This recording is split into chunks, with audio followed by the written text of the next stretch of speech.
What happens when four people with their own deeply personal experiences of suicide come together? One of the most extraordinary conversations you'll ever see. I'm Laura, and along with three others, we each shared a letter we'd written to a loved one or ourselves for our new campaign, What If a Conversation About Suicide Could Save a Life? Then we talked about what we've learned on our journey and what we want others to know. Because talking about suicide is the best way to prevent it from happening. This is The Conversation from Suicide Prevention Scotland.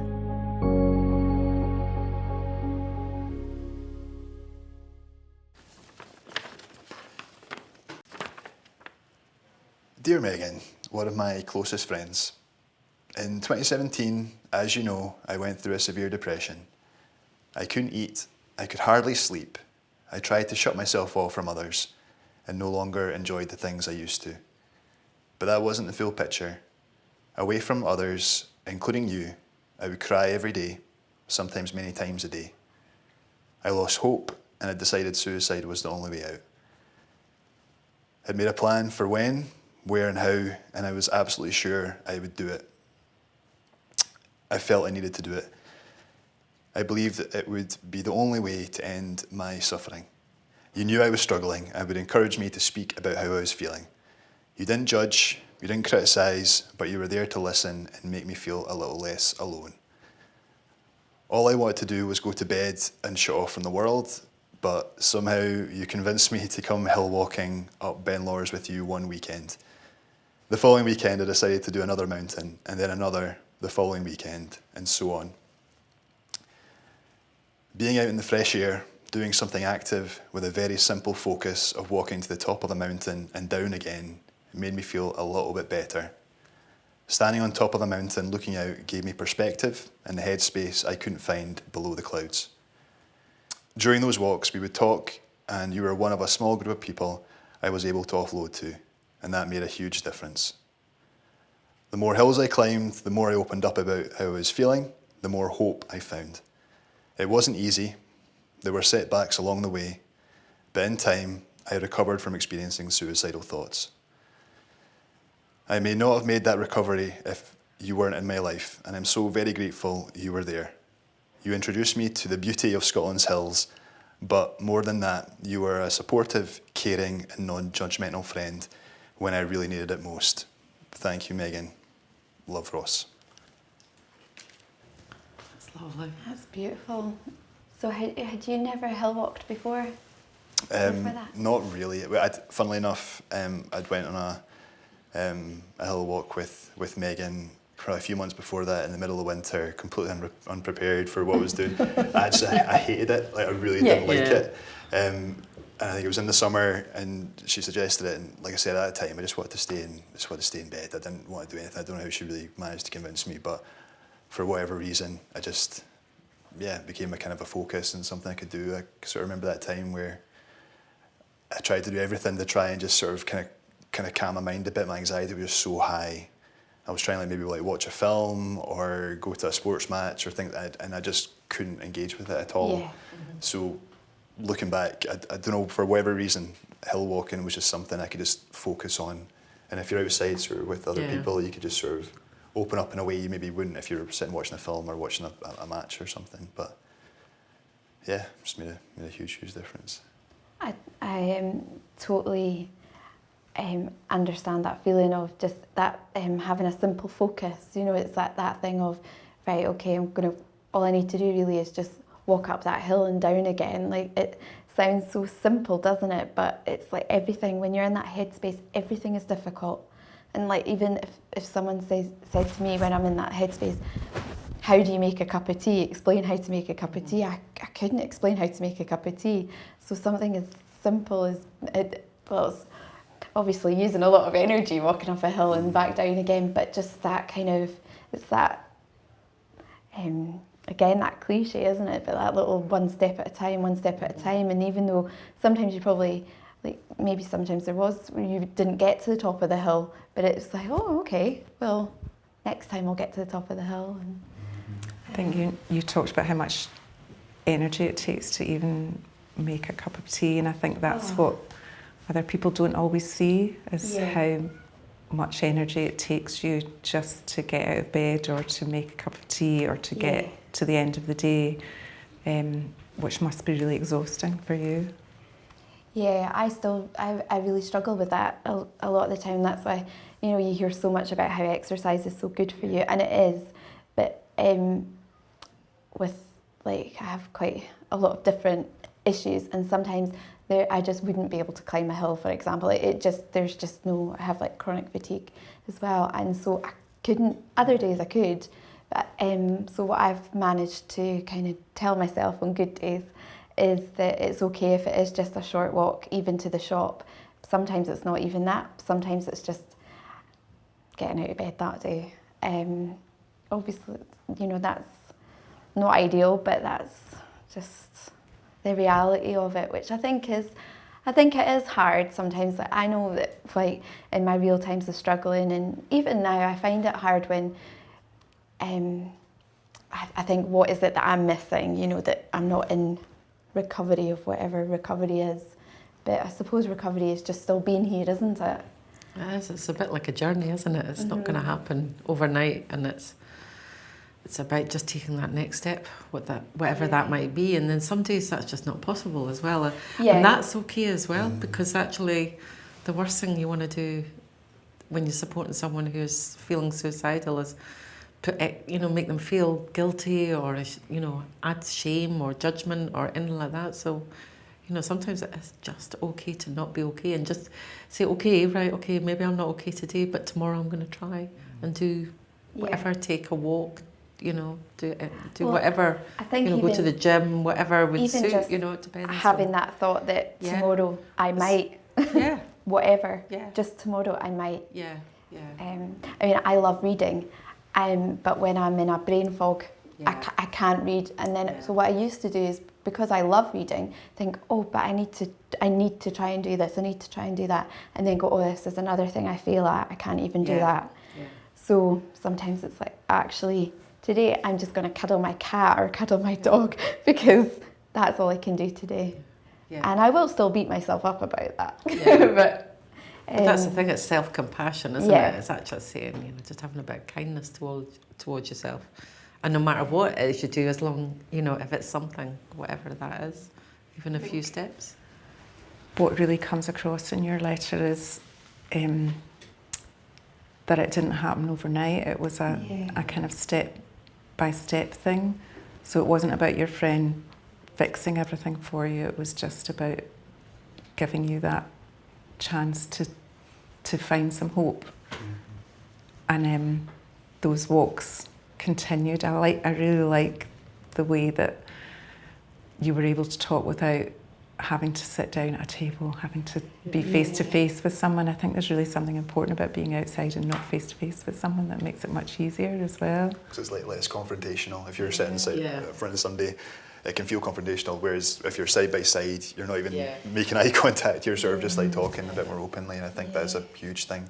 And I think just on the idea of sort of like negative thoughts that can kind of follow you when you're trying to do things like watch a film or read a book or things like that. I think if I was to try to describe to somebody what it was like for the most part kind of going through that period, who's never gone through anything themselves before, it's almost just like you've got somebody that's following you constantly with a megaphone that's just constantly like shouting in your ear, negative thoughts, intrusive thoughts, suicidal thoughts, and you cannot get away from it. It's just you're just wanting 5 minutes, a minute just away from that to kind of quiet it a bit. And I think with the hills, that was something where I can still remember looking back in that period where I'm walking up a hill. I can remember the hill that I was doing in Angus and kind of going up, and that sort of feeling like those kind of thoughts were still coming in, but there were times where they wouldn't be there. So it was just that sort of kind of gradually trying to get away from that, and that things would improve, and that sort of voice that was in my ear would just quiet, like, I find, like, gradually kind of pull back, and then that could make that recovery, is how I'd maybe describe to somebody. I think that's a really good description, definitely. but also really struck how exhausting that must be for you. You know, to have those intrusive thoughts consistently makes every part of your day difficult. And I know for Dylan that certainly was true. And I think only those people closest to you really see that struggle. But I think that, again, that's why it's important to use the words suicide and to ask people, just to give them that opportunity. But what a great way to do it, by help walking. Really nice. And you say as well in your letter about the more you were doing it, the more you found you were able to then open up and speak to people about how you were feeling as well, which is amazing, really. It's really good. I suppose it's just that time, where you kind of just, it gives you that sort of that release valve a little bit, where you can get away from those intrusive thoughts and negativity to try to think about things a bit more clearly than you have been. Because I remember just being in that space, whether in my bed or trying to go into work and things like that, where it was almost like all consuming. You couldn't kind of get away from the negative thoughts, and I was not thinking clearly at all. But at least with the mountains and being beside people, talking to people, you start to just feel a bit more like kind of as if you're kind of getting back to normal a little bit more. With Megan, it was really a sense of that non-judgmental side, where I felt like I could trust her I could say things to her that how I was feeling, and that she wouldn't, think negatively of me or tell other people or something like that. It's just that I could sort of have that trust that was there, and all she would really kind of need to do was just sort of listen and make me feel like less alone in what I was going through. Because it's so, like, you feel so vulnerable anyway when you're in that space, don't you? And you just feel like, because it's so suffocating, and you can't breathe, and you just feel all caught up in it. But it is such a vulnerable thing to say, listen, this is how bad I'm feeling, because the shame and the guilt and everything. But I think that must have been so wonderful about doing it in that scenario as well, because you've got time, it's that kind of, and space. Time and space to have a really just an honest conversation, and I suppose maybe it helped the fact that you weren't overthinking like how to word it, because you were just in nature and just like taking one step at a time and just being honest. And that walking and talking, and just that going with the flow as well. And I think having people to talk to that didn't make you feel worse on top of what you're already feeling is absolutely crucial, because it's really hard to know or understand how someone else is feeling, isn't it? And even if they do say it's just about listening, isn't it? And not trying to come up with the answers, or not trying to divert that individual a certain way, one way or the other, because you just don't know. Everyone's different, and maybe their journey of recovery is going to be different, and maybe how they move forward and take that next step could be different. So it's trying to kind of support, but in a very kind of non-judgmental way. I think the thing about judgment with me is that, like, I am my biggest critic. Nobody will ever judge me the way that I judge myself, and I think that's a recurring theme in a lot of people that have experienced what we've, like the thoughts that we've had, is that you're constantly feeling not good enough, and that just that horrible that when you said about it's like having that awful thoughts, like that someone just shouting in your ear all the time. It's so horrible. It's so exhausting. But it's like having this judgmental little critic constantly saying, well, you're not good enough. Who do you think you are to be doing this, to be doing that? Why are you sad? Why are you crying? Why are you so tired? So then it goes on again, so it's like a repeat cycle, isn't it? Yeah. And so that, I think the thing that always, I try to remember, is that nobody's ever going to judge me the way that I judge myself. And if they do, well, okay, move on to the next take person. it there, because I'm already judging myself, so it's probably not going to be any worse.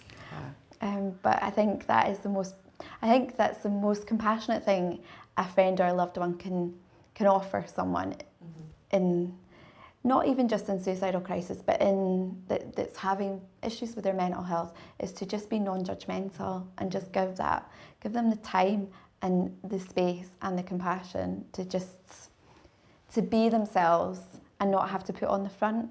And that's obviously what Megan offered for you, was you could just be Ross walking up a hill with her. You didn't have to be anything else.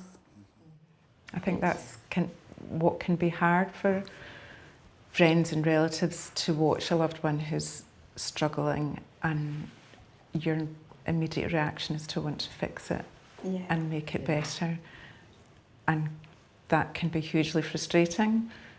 because you just want everything to be better for them. You can see how hard they're struggling, and you want it to be better. You won't have the answers, but I guess what's much more important than trying to fix that is just what you're saying, is to listen in a non-judgmental way and let them speak at their own pace and give them some kind of hope. It's that patience, isn't it? Because it's not a quick recovery either, is it? It takes time. So it's just about being patient and just listening and being there with them. And sometimes some people just don't want to talk in a particular moment. And you have to accept that. And there is a difficulty though, because I know what I'm like sometimes. Do you know what I mean? You just want to make everything better as soon as possible. And actually that's they've got to kind of support that individual to find their own way forward and what suits them, but have you there with them, Hugs help as well a lot. Hugs are good. And just being there with someone does make a difference. But it's interesting though, isn't it, that if someone had an illness, like someone was diagnosed with kidney failure, or a kidney problem or a heart problem, you wouldn't go in and go, well, right, do you know what, this is what you need to do to fix that. However, in my experience, I've had a lot of people like, oh, you're feeling a bit down in the dumps or whatever, and they go, well, this is what you need to do, this is what you need to do, and this is what you need to do. And as we said earlier, like it's not like, even what will help me one day might not help me the next day. So it is, it's how we react and interact with people regarding, and seeing mental health issues as important and as valid as a physical issue.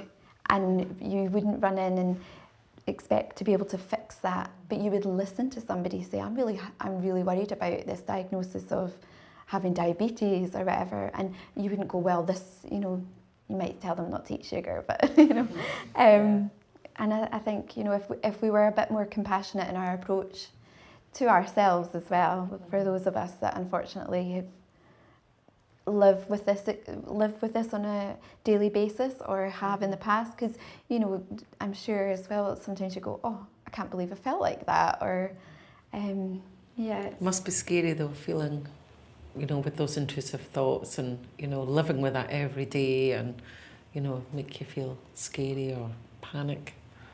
It was just it was horrible. It was just like literally I want 10 seconds away from this guy with a megaphone in my ear just shouting at me. That's kind of just how it would feel for somebody. Absolutely tiring and exhausting, but speaking about it made a big difference. It's amazing. I think that the getting better is not such a clear path as it is with a physical illness, perhaps, and I think it's having that patience, whether that's your patience or a relative's patience or friend's patience, but to know that it is going to get better is really important. So having that friend there to speak to was the thing that gave you hope that it would get better. But just having patience is really important. And that's the thing, if you don't have, if you do try and speak to someone and they're not responding in a way that they feel they can, be there for you, then it's trying someone else and speaking to someone else and trying to find that person that will be able to have the patience and will be able to sit and listen to you, and to keep trying. Like we was talking earlier, it's about getting the right person. And just keep trying, I think that's actually really important, because I think if you've found the courage or the strength to ask for help, and it doesn't seem to come, not to be discouraged by that, but to find someone else, ask again. And that's, like you said, that inner critic as well. It's having that compassion for yourself, and it's that kind of self-blaming and kind of on top of what you're already feeling anyway, and then you feel bad. It's that vicious circle. So how can you get out of that? And talking will make a difference, definitely.